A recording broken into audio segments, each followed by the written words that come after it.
Good evening, and yes, good evening, everyone. My name's Doodleman, aka Brian, and here I am back once again to do some more doodles and sketches for you guys to see.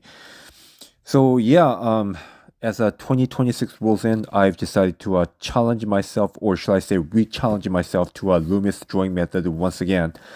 For those of you who have watched my other videos in the past, I just said this before. I've always been terrible at Loomis method of drawing.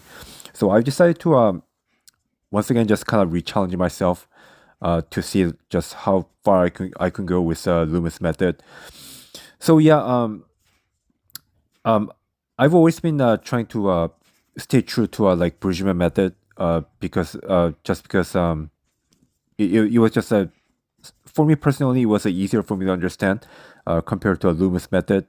The funniest thing is still, however, is that Andrew Loomis was actually a former student of George Bridgman. So technically speaking, George Bridgman's constructive anatomy should be more difficult to learn. But for whatever reason, I just found his abstracted approach to be more approachable.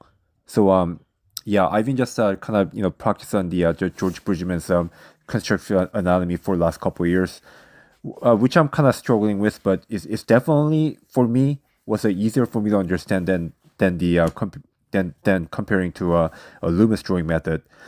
So yeah, as you can see, what I'm drawing right now is it's probably on the like third or fourth page of uh, figure drawing for all his sports. I think that's what the book calls. If you look at Andrew Loomis, the figure drawing anatomical book, you could probably find this at the Google image as well. Just go to search engine and just type in Andrew Loomis's figure drawing, and yeah, you should be able to find what you're seeing right now, which I'm drawing, which I'm sketching right now on a paper.